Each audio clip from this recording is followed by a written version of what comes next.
Very good. Thank you, Mark, for this little backstory, but also future of CodeControl. Very glad to be back with Scott. So Scott, you are the founder of GitHub and Chatterbug, and we're going to be discussing today about the future of work and collaboration. Hi, it's nice to be here. Hi, everybody.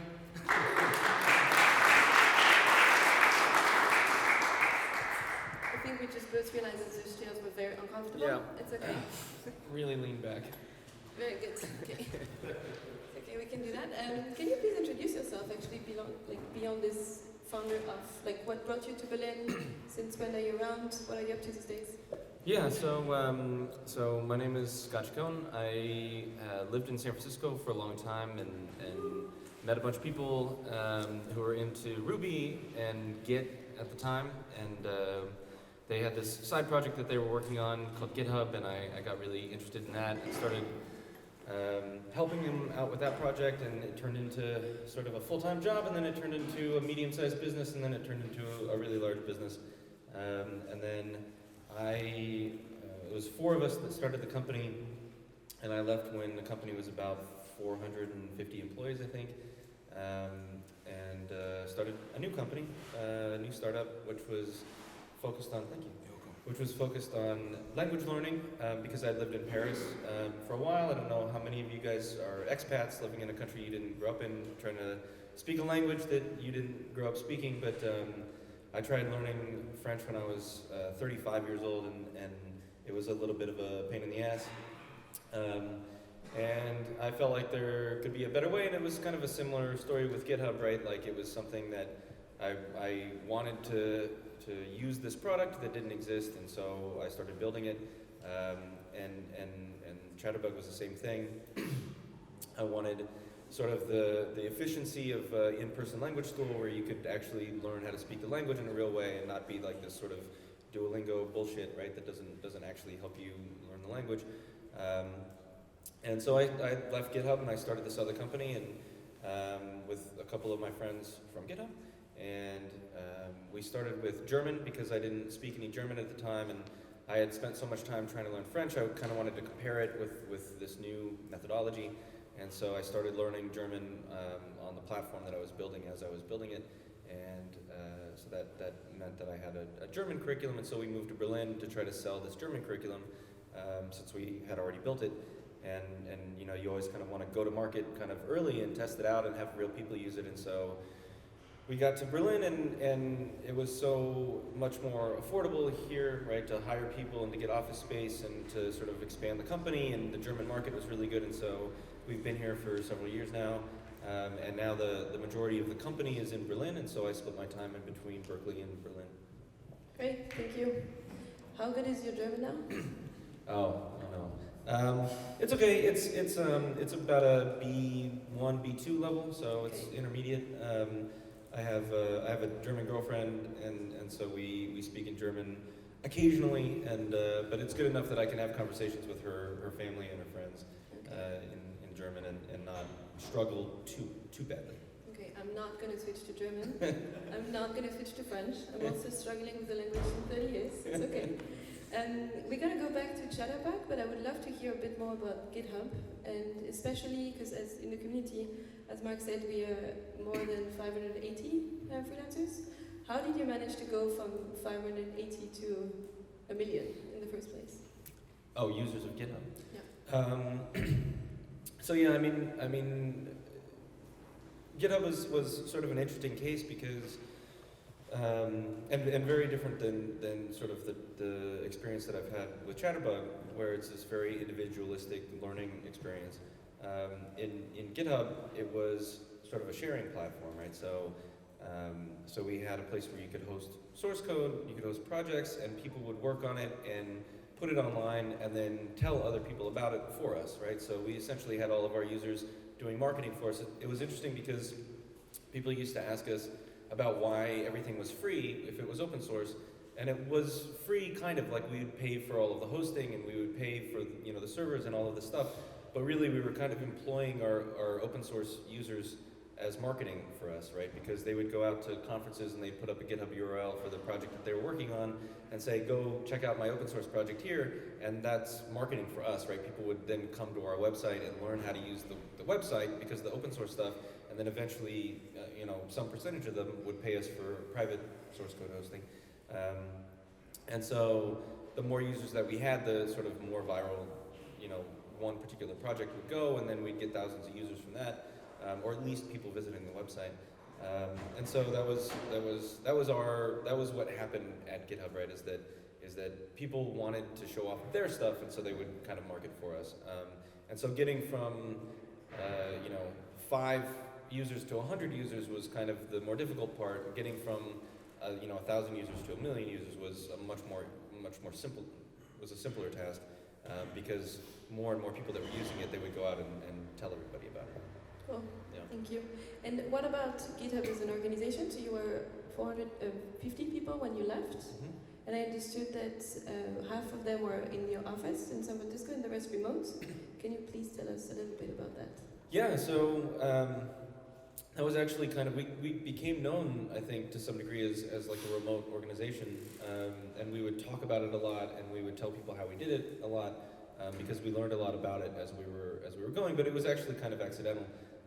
The first 10 employees probably were all in San Francisco, and it's interesting to think about whether we were a remote organization or not, because most of us worked from home most of the time. We didn't have an office actually until we were like 20 employees, maybe more, because we would all work from home, or we'd all work from cafes or something, and so we were open source developers, right? Like all of us started as open source developers. We were building something for open source developers, and so we all worked relatively similarly to how we would work on open source. We worked the same way on GitHub. So we would work whenever we woke up, right? Whenever we wanted to work, we would work from cafes. We would work from home. There wasn't like a huge difference between hacking on some Ruby library and working on GitHub. And I think at some point we noticed this, right? And we were like, we're just going to run this organization as though it were an open source project. And we hired our friends and stuff, and so they people that we knew in the community, and they were all in San Francisco. But at some point we met. I think Rick was the first person we hired that was remote, where I think he lived in Seattle or something, and we were like, why not hire this guy? Like, it doesn't, like, we've already worked with him on all these open source projects. We know who he is. He's interested in the project. I guess it doesn't really matter if he's in San Francisco or not, because we communicate with him the same way that we've always communicated with him on the open source work that we've done with him. And so we hired our first remote employee, I think was like the 10th or 11th hire that we made. And then from that point, we would just hire people that we met that were interested in, they were in Ruby, they were interested in Git, in the Ruby community. They were good Rails developers, and we didn't really care where they were anymore. And it actually became a little bit of a problem because we would hire people all over the world. I think at some point, by the time I left, we had employees in like 35 states in the US, and we had employees in probably 20 countries in the world. And we didn't have local presence in any of them. Like, it became highly illegal, I think, at some point, of having all of these developers who were essentially employed as contractors, but we were treating them as employees, right? And so at some point, before the Series B, I think we had to clean all of that up. And it was very expensive for us because we would establish local presence in these countries that we had one employee in, right, as a corporate entity. But so that just kind of took off. We ended up having a headquarters, which was a good place for people to kind of fly into and visit. There were a lot of people that worked there permanently. There were a lot of people that worked at home that lived in San Francisco, and then there were people all over the world, right? And so I think at some point we ended up having about 50% of our employees remote, 50% in this one big office. But when you have that sort of spread, then essentially every worker is remote, because every team has to kind of, like, if you have half of your employees remote, then essentially the entire team is remote. And so we learned how to operate as a remote company. And when I started Chatterbug, we kind of tried to learn from that. And I think there's so many amazing things about having a remote culture and a remote company, of letting people work when they want or how they want. We were able to hire people that had kids and stuff, and had alternative schedules and needed to pick their kids up or like go to musicals in the middle of the day on Fridays or something when they'd have some school thing or whatever.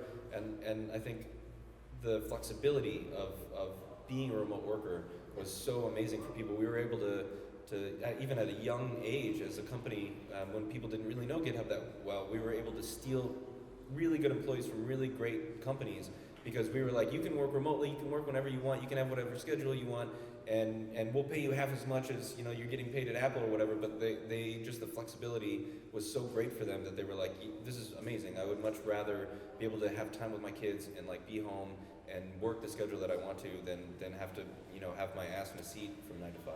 Yeah. Just to go back to this quick question, I'll make the question long so you can drink. Yeah. You mentioned that you were sharing a lot of best practices around GitHub and how you lead remote work, or how you were leading back then. Were there any core principles that you were standing by? We tried, I think, for a long time to run the company like you would run an open source project, like I was saying, which was we really wanted to not care when somebody was online, right? So we really tried to have as few synchronous touch points as possible. So that was really relatively easy for a lot of our software developers because it would just be a GitHub project, right? Everybody would collaborate on GitHub. Like we would have people that we were working with in Berlin and Paris and California. And so there was always somebody up, there was always somebody working. We were deploying the website 24 hours a day because we just had people spread out all over everywhere. And so I think what was the most important was that we would have as few synchronous meetings as we possibly could. And for some of our teams, it was almost impossible to have a synchronous meeting anyways. Like our ops team was in 12 time zones, right? And so they ended up having to they were trying to do a weekly meeting so that they would all actually get on like a video conference call. But it had to shift 2 hours every week that they would do it, so that it was every month it was really painful for somebody for like 10% of the team, right? But that pain point would sort of shift around. So it was always like you'd have to do a video call at 2 in the morning, once a month or something. But the more that we could make all collaboration online and asynchronous, right? So everybody had to shift their mentality to, I'm gonna throw something out into the universe and I don't care that it's answered this minute, right? And so I need to learn how to work that way. And that's not easy for everybody. If people haven't worked remotely before or haven't worked with remote teams, it's actually a little bit of a shift to be like, I can't just tap on this person and get their feedback immediately. Or I can't put something in a chat room and expect them to immediately respond to me, right? And like wait on their response. You have to design your questions and your interactions with people to be completely asynchronous, right? So just put it out there, and then whenever it comes back, then when you shift into that mode, then you read the response, and then you act on it. And that's and sort of multitask on that. And it is difficult for some people to do, but I think once you get into that mode, then it's so nice because it opens up all of these different ways of working, right? Of letting people, of just saying, here's your goal for the week. I don't really care when you do it or how you do it, but next Monday when we check in, I expect this to be done, and if it's done, then that's great. And if you worked 8 hours on it or 40 hours on it, I don't give a shit, right? Like that's not like, and actually as an employer, it's very funny to shift into that mentality as well, because so many people want their employees to work like 40 hours a week and don't question why, right? Like I don't care. I think what's interesting is as an employer, like you hire somebody and you say, okay, here's the task that I want done, and kind of how many people that I think should be working on it, and you hire somebody and they're like, I can do that 100%, and I don't care how much they work, right? Like if that's what I expect from somebody from weeks worth of work, and they do it and it's great, then I don't know why people care so much whether they spend 80 hours on it or whether they spend 12 hours on it. Like as long as it gets done, right, and that person's happy, then it's fantastic. And GitHub really moved into that where we would just set goals and then people could work on it and we didn't give a shit, and then they get it done, then they get it done, and it's great, right? And that's really difficult for a lot of people to shift their mentalities into that for some reason, and it's always been interesting to me why. Yeah. And I'm guessing that for some of your employees, it was the first time that they were doing remote work. Did you have any onboarding, or did you have any buddy system for them to not feel in this like Monday zone? Yeah, so we would bring people into the office for the first week, right? So that they would meet people, they would know who was in the company, they would meet, the founders, and sort of over time we had this onboarding process where we would tell people like, if you've never worked remotely before, here's like a bunch of principles, right? Emergency button. Yeah. Here's what you're gonna feel, right? If you've never done this before, and how to deal with it. Yeah. And we had repositories where like the issue system was entirely for remote employees and would be asking questions and things like, what happens if I feel isolated, or what happens if I feel like imposter syndrome, or like there was a lot of this going on, like feel like sort of this FOMO of not being in the office, or not knowing what's going on in the company, or how do I get promoted if I'm a remote employee. And so we eventually kind of had this handbook for remote employee, like if you've never worked remotely before, this is how to deal with all of these issues. One of the big things was that there is a good time actually this is a great example, right? I think most people in this room are probably used to working remotely or remote workers, but you get together in person every once in a while, right? To touch base in sort of this face-to-face interaction. There's value to that. And we would do that as well. That was something that we had to build into our processes, is that we would fly we called them mini summit. We had one summit a year where we built the entire company in one eventually massive hotel, right? Like actually doing anything with 450 people is a goddamn nightmare, because you have to rent, every hotel room in a massive hotel and like completely get the entire place. But we would try to get the entire company together once a year, and then every team, the ops team, or the website team, or the finance team, or whatever, would have mini summits. And so maybe once a quarter or twice a year. It was usually once every 3 months. And we'd rent some Airbnb, for 15 people, and fly everybody to Maine or whatever, and then they'd all live there for like 4 or 5 days, and then they'd all go home again.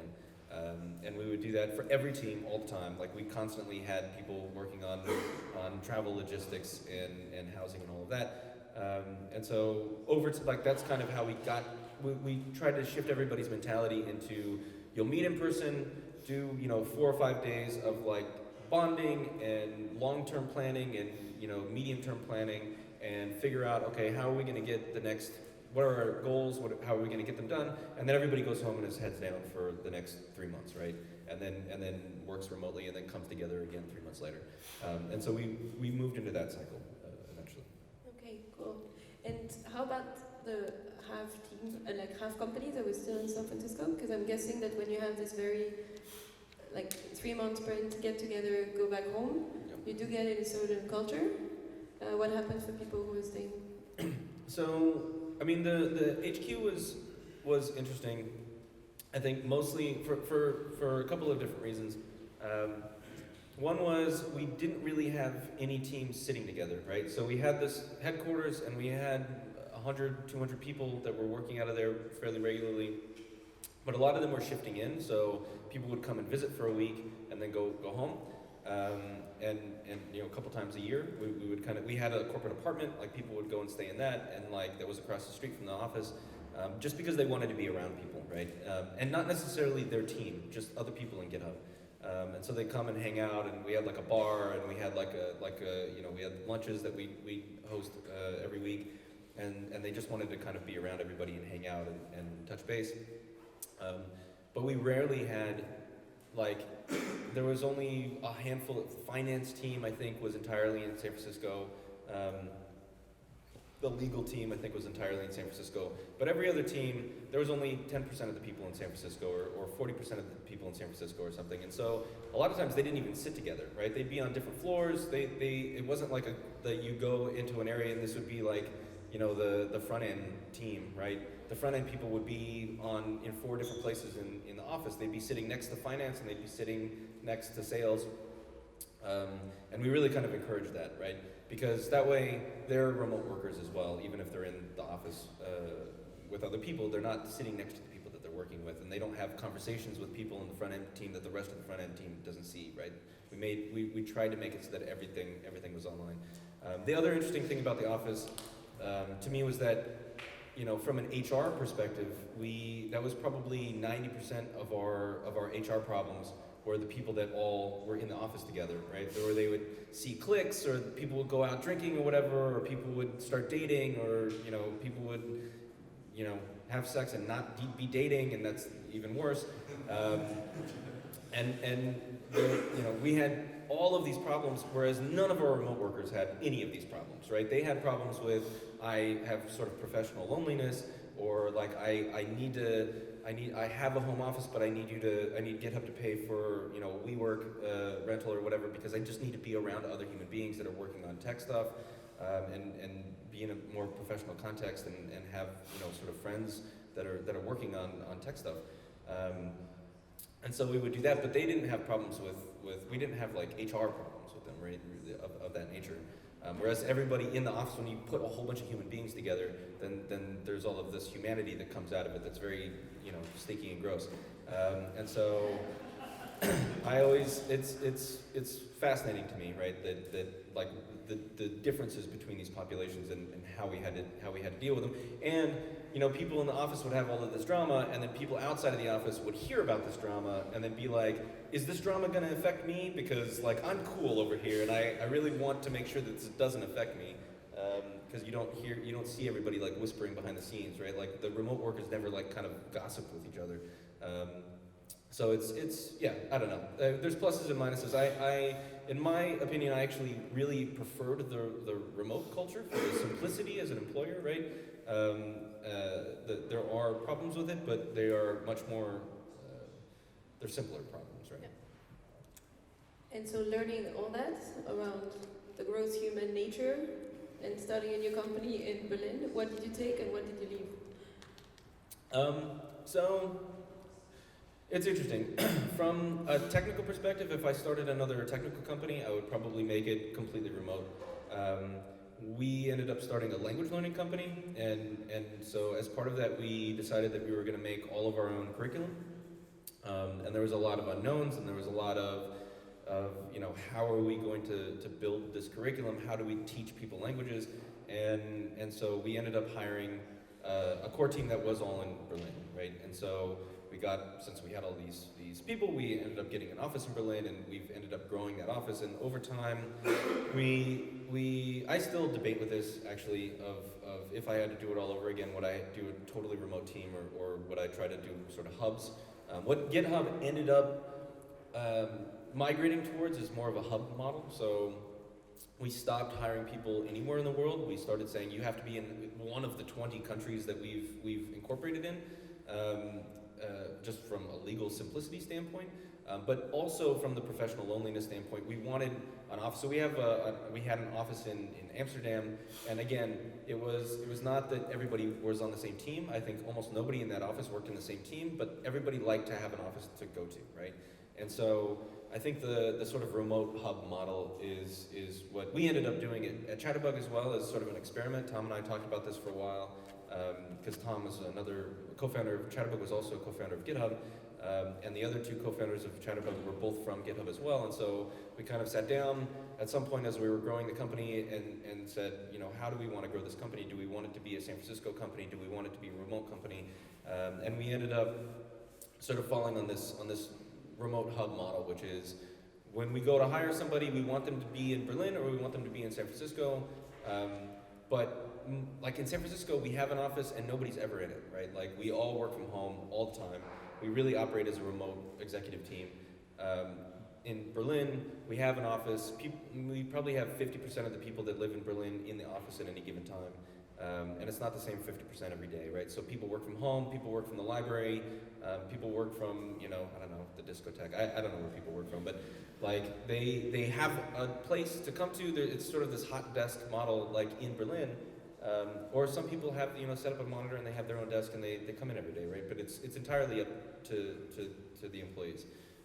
And so we try to operate as a remote company, even though everybody we're hiring in the same city. And we had a person that we hired here, and he ended up moving back to the States, and moved to the States and had the same job. And it's like, okay, it's fine. Like we can do that. It doesn't really make a huge difference, except that he ended up leaving the company because it was just difficult on him to not be around everybody anymore, right? And so, like as far as the company was concerned, we were like, we're totally set up for this. It's not a problem. if you need to move back to Boston, then do that. Your job is totally fine. We'll support you how we can. But he just, he didn't really he wanted to be with people again, right? And so it just depends on the employee. We just hired somebody who lives in Seville or in Spain, and he's like, it's fine. I'm gonna work remotely. I'll fly in occasionally. I'm set up for this. I do this all the time, and I don't foresee us having problems with that, right? So it just depends on the person. But yeah, so we've gone towards this. Try to hire everybody in Berlin. If they need to leave, after a while, then it's fine. We actually have a bunch of people, because we've hired people from all over the world due to this language learning background.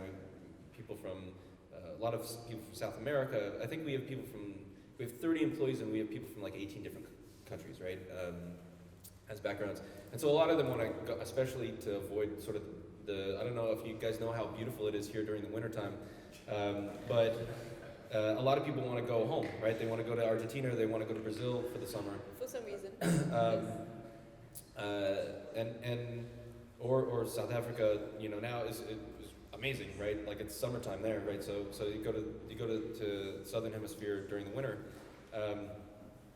And so they'll do that, and they can work from home for, they can work at their parents' house for a month or two and kind of avoid the Berlin winter, and then come back again when it's springtime, and that works fine, right? Oh, yeah. We talked a little bit about who's working at Chatterbug, and I'd love to know what's your connection to freelancers, because I know that at GitHub there is not really a freelancer culture, but here you're working both with tutors who can jump in for an hour or make it their full-time occupation. But you're also sometimes collaborating with tech freelancers. Yeah, so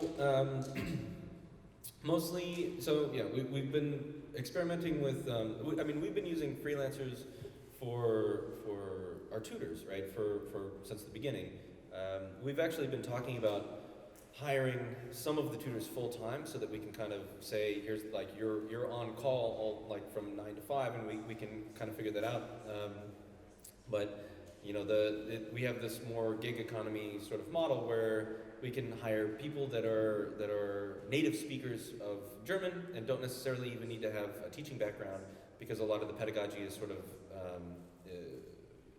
a part of the software that we're building, right? And we have all of this curriculum that's designed so that the tutors don't necessarily need to know the pedagogy behind what we're teaching. And so when we launch a new language, a lot of times we'll hire a bunch of freelancers that can come in and teach the courses for us, and then switch over to sort of a regular model of tutors who come on and say, here's what my schedule is, and then the students can come in and say, okay, I want a class right now, and then we'll choose somebody from the pool and sort of assign them and have this sort of matching model. So yeah, we've been working with freelance tutors for a long time, and then on the tech side, we've started using freelancers as well to build out side projects and sort of things where we want more flexibility, where it's not necessarily we hire and onboard like a whole. It's so difficult to go through the entire hiring process, right? Especially if we have like a side project. It's really nice to say, okay, I have this thing. I need a team of like 3 people, and it's sort of. I can very easily lay it out and say, this is exactly what I'm looking for, and it's like a medium-term project, and then have them work on it, and then if it works out well, then we can keep using them for stuff, and if it doesn't, then then it doesn't. It's easier than trying to fire somebody, especially in Berlin, right, or in Germany. But yeah. So at GitHub we didn't as much. In Chatterbug we're starting to figure out how can we have a more flexible workforce. And I would actually be curious to have your point of view as an employer, or like someone who can actually hire freelancers. Like, because yesterday when we were preparing for this call, you were like, sorry, when we were preparing for this conversation, you were mentioning that it was sometimes very hard for employees to know how to handle freelancers. What have you learned so far? I think if you guys are working freelance, you know the other side of this, which is having clients that don't know exactly what they want, right? And so I think part of the problem is, as an employer, knowing exactly what you want and being able to communicate that very specifically and concretely, and saying, here's what success looks like for this project, and being able to communicate that in a very concrete way. And I imagine on the other side it's really frustrating when you have an employer that's like, I don't know, I want a website that does something and make it pop, right? And you're like, fuck. Just, I'm putting you. Who can relate to that? Okay, thank you. Yeah, but from the employer side, it's the same, right? Just understanding, like, if a team is like, oh, we want somebody to help with the website, design or something like that, you have to be very specific about what you want the outcome to be and how long you want it to take and what you want the parameters to be, because on both sides, right, like a project can drag on because there's no concrete definition of what success looks like. Yeah. Thank you. Speaking of success, what tools are you using for this remote-friendly culture? So I think the most important thing in both GitHub and Chatterbug for remote culture is chat, right? Is Slack. So in GitHub, we actually used Basecamp or 37 Signals at the time had a project called Campfire, which was a chat room, and we hated it, but we used it because it was essentially the only thing around at the time. And we found out that you could inject JavaScript and CSS files with a third-party client that would use its API to do the chat, but I forget what it was called. It was called something Campfire related. But we made everybody download this front end, and then we found, I think we worked with a developer actually that made this Mac client for Campfire, and said, if we put this sort of magically named file, can you pull it in and execute the JavaScript, right? And so he created sort of this back end for us, this hack. And so when we onboarded new employees, we had them download this chat client and then put these sort of magical JavaScript files in a very specific place, and then it completely changed the interface. And what we did was we ended up sort of making our own Slack, right, before Slack existed. And so we pull in avatars, like at the time Campfire didn't have avatars for the users, and we pulled in avatars for everybody from their GitHub profiles. And so when you chat, you would see everybody's avatar, and we executed we'd format Markdown, and we did all of this stuff, which now it's funny if you use Slack, that's what GitHub was using before Slack existed. And then eventually, but it was completely, we tried to buy Campfire from 37 Signals, I think, at some point, and just make it like a GitHub product, because we were like, we want this to be good, and you don't give a shit about this product, and look at how great it is, the way that we're doing it in this really weird manner. Just let us pull all of this into Campfire and make Campfire really good. And they refused to sell it to us, which really sucks, because I feel like this is one of the many missed opportunities that I think GitHub had, is we could have been Slack as well, right? Where I think it would have been really, really nice. But yeah, eventually GitHub moved to Slack because Campfire was just completely unmaintained, and Slack was starting to gain prominence, so we moved over to that. And Chatterbug's the same, where we use Slack from day one. That is the office, right? We have office spaces where people come and physically are, but the office is chat, and I think that's the most important one. And then other than that, we use Basecamp as well, mostly for collaboration in the curriculum team.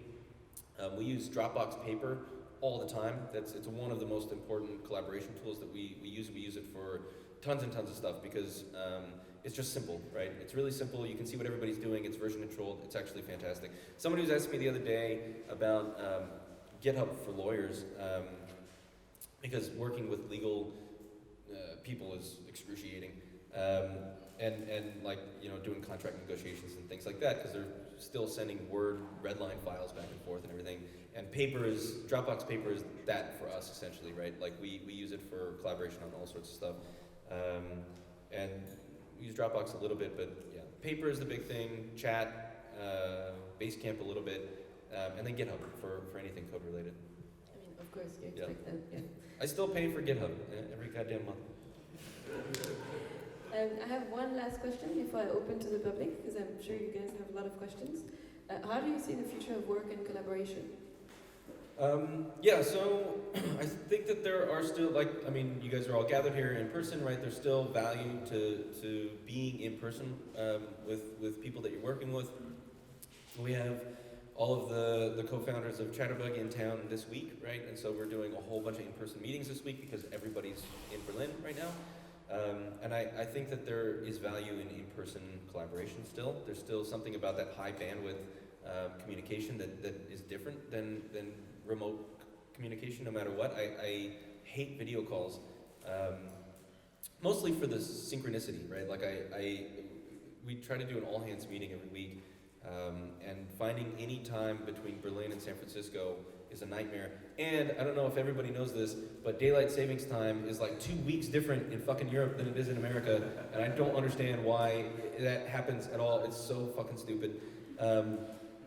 But so yeah, trying to we have to change. Every time daylight savings time happens, we have to figure out, okay, the all hands meeting, like, who do we change it for? Do we change it for Berlin, or do we change it for the United States for these 2 weeks, and then move back to 9 hours apart instead of 8, right? It's so weird.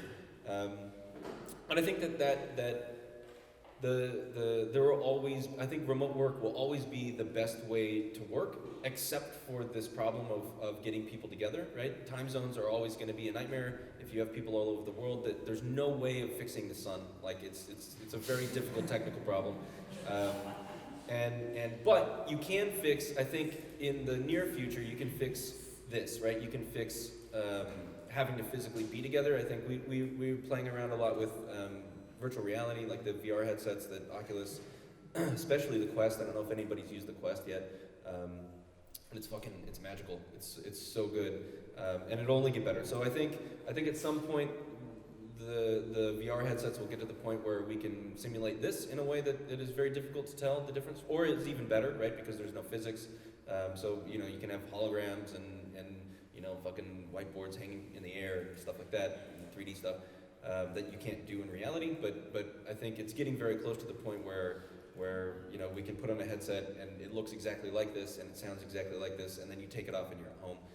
And so when that happens, then I think that changes a lot of having to get people together in a house in Maine, every quarter, that you can do in-person sort of stand-ups where everybody's at home, and I think that changes the game. That will change the game a lot, but we're still a couple decades from that, I think.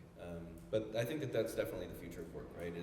Is you put on a headset and you're in the perfect working environment with the people that you want to be collaborating with, and then you take it off and you're at home with your kids, right? And that's I think the ideal. Cool, thank you. Who has a question?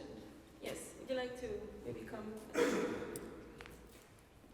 So first, I feel like I want to speak up for the sun. It's not sun's fault; it's Earth's fault that we have. Stupid Earth. But no, I had a question because you were talking about. Well, now it is the sun. I'm trying to. Stupid sun. You were talking about kind of having to get used to remote work and asynchronous communication, and so that's one side of having a remote company.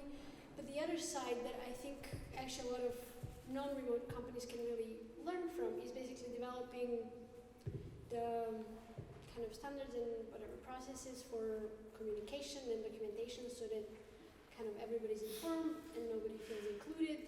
And again, even when you have everybody in the same office, like a lot of those companies could also benefit from that. You said that you started kind of from basically people working on open source and being remote anyway.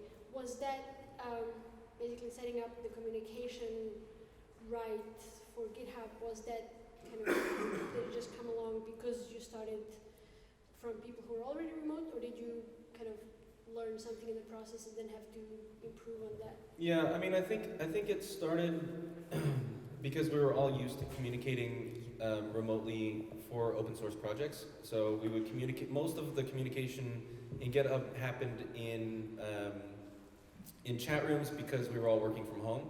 And so when we started hiring people remotely, we already had this chat room culture. And actually, the other thing was that we were all open source developers and we hated being interrupted, right? And so we would go and work together in a cafe, but we would not talk to each other, right? And so like we would be sitting, 4 of us would be sitting at a table, and if you wanted to ask somebody a question, you'd write it in chat because you didn't want to be like, hey, and like stop. If you're working on a problem and you don't want to interrupt the flow, right?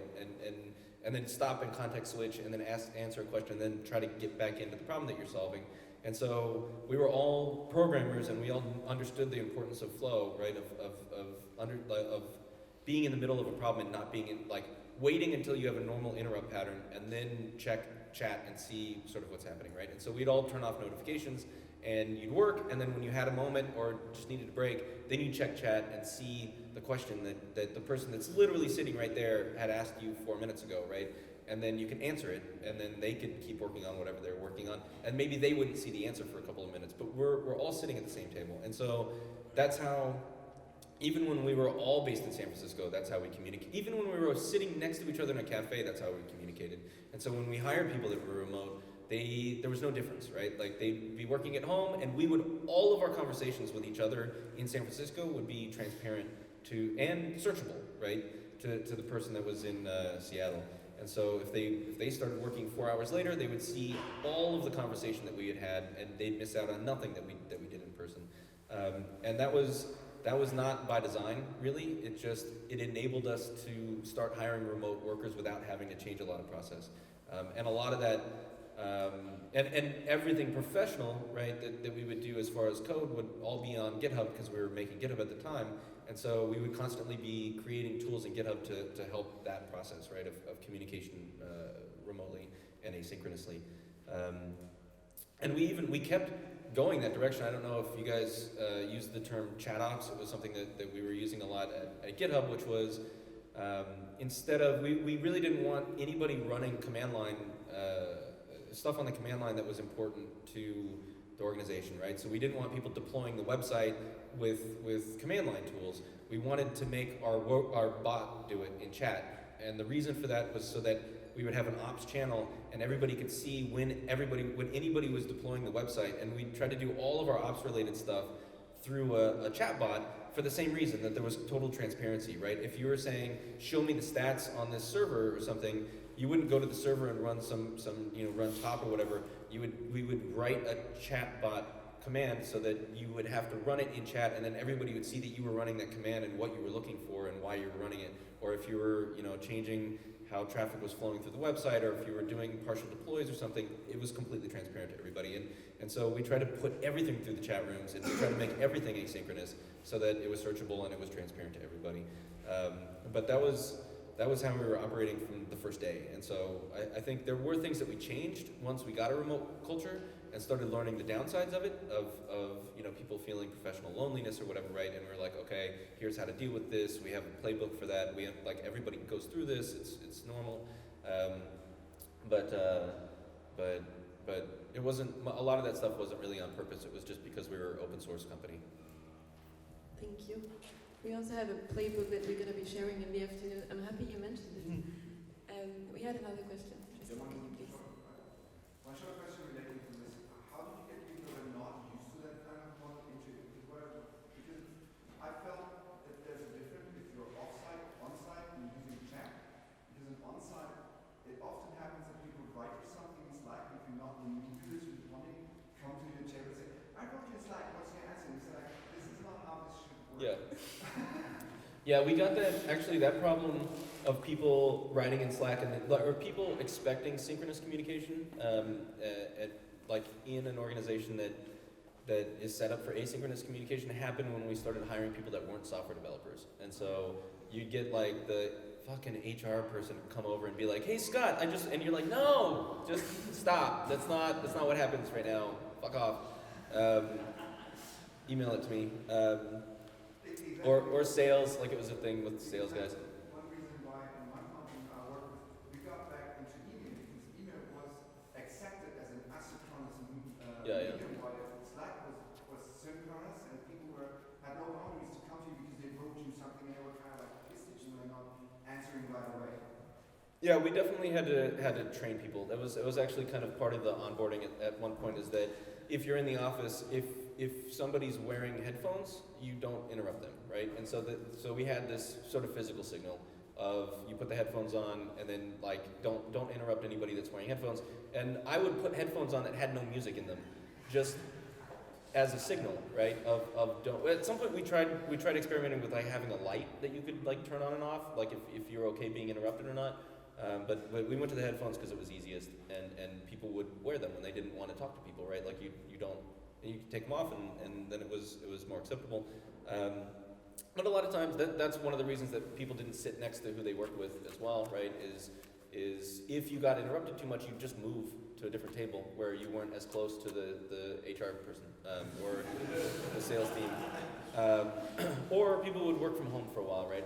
On the days that they really wanted to concentrate on stuff. It depended, but And some people were more okay with being interrupted more often. It depended on who they were and whatnot. But there is a difference, right? And it's mostly around like going to lunch with people, or there's a lot of secondary communication that happens over lunch or that type of thing. We actually got pretty good at talking about non-work related things during lunchtime, which is actually in Berlin now. We would hire people and they would be so, especially Germans, like they'd be so confused why you would go to lunch and not talk about work. And you're like, you talk about your kids or you talk about like what you did on the weekend, and they're like, what are you doing? Like, we're at work. And you're like, no, this is not work time, right? Like, we don't want to have conversations that other people miss out on. But yeah, I don't know if I answered any question at all at that point.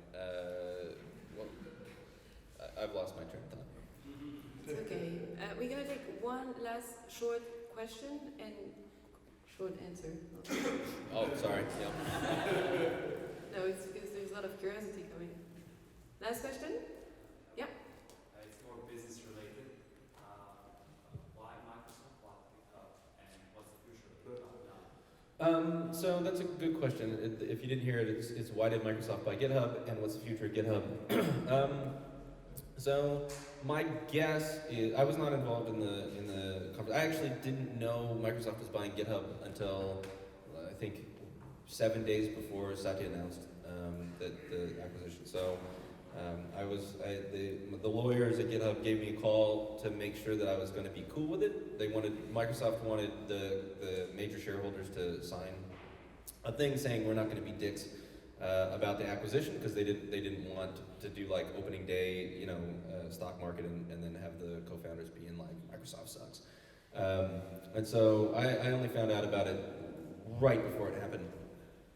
So I don't really know why. My guess is that they wanted they wanted developers to like them, right? Like Microsoft has this really sort of negative connotation in the developer community for good reasons. For a long time, they were really shitty, and still are in some ways, I guess. But like they're also really good in some ways now, I think. Scott Guthrie's done a lot of interesting stuff, and we actually GitHub worked with Microsoft for years before this on a bunch of projects, even small projects like libgit2. I don't know if anybody knows this, but there's like the reentrant sort of Git library, C library that you can do a bunch of Git stuff. Microsoft collaborated with GitHub for years on that project, and on other projects as well. And so we had a good working relationship with Microsoft, and I think that they've done a lot of interesting stuff in the open source community for the last decade. And they really wanted developers to be like Microsoft is cool, right? And so I think the easiest way they saw to do that was to buy GitHub and to be good sort of stewards of open source. Like they want developers to think about Microsoft when they think about open source. And they dug themselves such a big hole in the previous decade that coming out of it, I think they saw the GitHub acquisition as a way of getting into sort of the good graces of developers again. And I think that that's why they did that. I actually think that it's great for GitHub, because the other route that GitHub was going down, because of how much VC we ended up taking, is GitHub would have to IPO, right? And so if you give me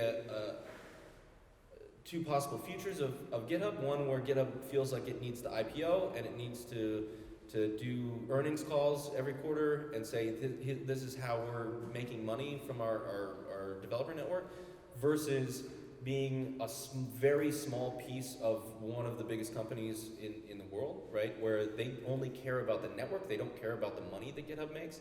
That's not what the acquisition was about. Then I'd prefer that, right? Because now I know Nat to some degree. I know the new CEO. I know a lot of the people that the executive team at GitHub. I just had dinner with a whole bunch of them last week. They care about software development, right? They care about open source. That's what Microsoft bought them for, and that's what GitHub cares about. And now GitHub doesn't really need to worry about making money as a number one priority. They need to worry about, are they good for the open source developer community, because that's what Microsoft values them for. And so I think in the long run it's actually much better for GitHub, or for the things I care about GitHub for. Thank you so much. Yeah, thank you.